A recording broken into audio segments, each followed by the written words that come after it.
मरहबा collection, fashion की दुनिया का भरोसेमंद नाम। ऊंची से ऊंची कंपनियों के कपड़े जैसे रेमंड, अरविंद, सोक्टास, कैडनी, सम्मान, नसीमा, लुथाई, सियाराम, ओसीएम और लेलन जैसे ऊंची कंपनियों के कपड़े मिलने का बाएतमाद मरकज। हमारा पता याद रखिए, Jamhoor high school main road, Malda chowk, जैतून हजीन मस्जिद के पास, मालेगांव। बिस्मिल्लाहिर्रहमानिर्रहीम व बिही नस्तईन।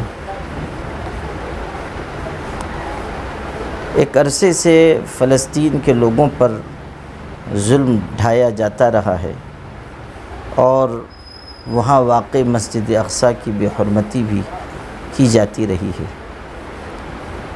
फ़लस्तीन के लोगों ने अपनी सरज़मीन की हिफाजत के लिए हर दौर में क़ुरबानी देते रहे और आज भी क़ुरबानियों के मरहले से गुज़र रहे हैं। ये हकीकत नहीं भुलानी चाहिए कि जो इसराइल की आबादी है उन्हें वहाँ पनाह दी गई थी। ये लूटे पिटे लोग थे जिनको कोई अपने यहाँ पनाह देने के लिए तैयार नहीं था।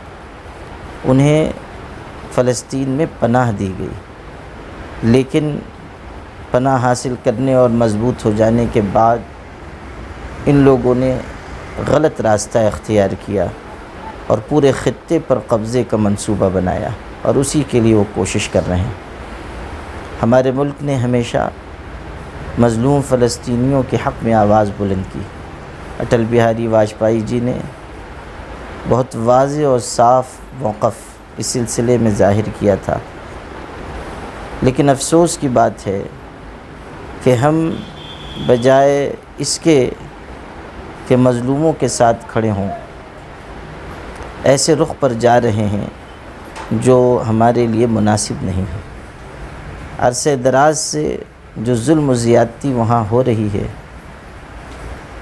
अगर उसका कोई रद्द अमल सामने आ रहा है तो हमें ये महसूस करना चाहिए कि वहाँ के बाशिंदों पर किस तरह का जुल्म ढाया गया है और कैसी बर्बरियत का उनको निशाना बनाया गया है। हमारे यहाँ दोहरा पैमाना नहीं होना चाहिए कि हम मज़लूम फ़लस्तीनियों पर होने वाले जुल्म को जुल्म न समझें और अगर कोई कार्रवाई हो तो हम फिर उसको जुल्म करार दें।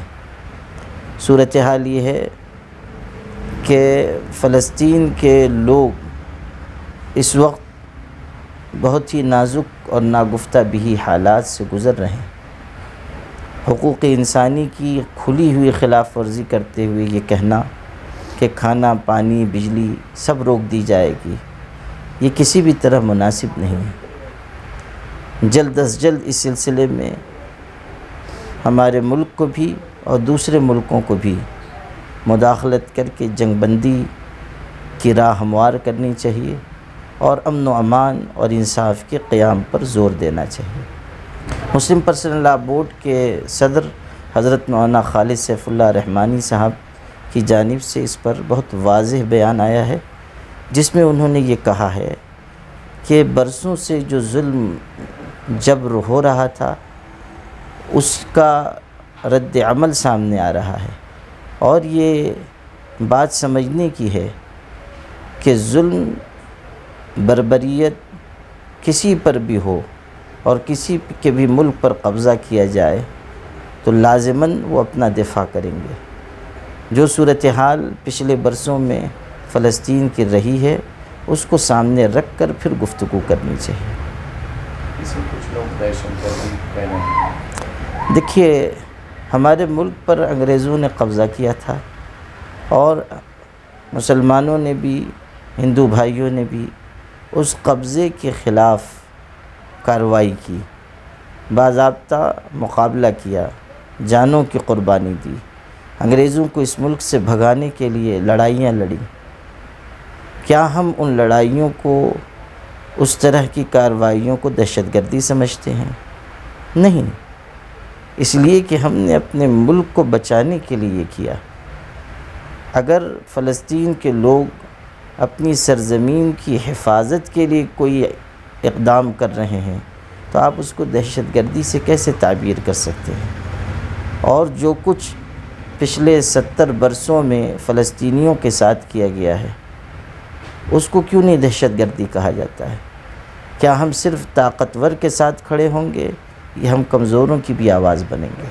فلسطین کے سلسلے میں واضح بات یہ ہے کہ جو نازک صورتحال ان کی ہے اس میں ہمیں فکر مند ہونا چاہیے، ان کے لیے دعاؤں کا اہتمام کرنا چاہیے، اور ائمہ مساجد سے بھی میں گزارش کروں گا کہ وہ قنوت نازلہ کا فجر کی نماز میں اہتمام کریں، اور جو ہمارا پہلے سے ایک موقف چلا آ رہا ہے ہم اس موقف پر قائم ہیں۔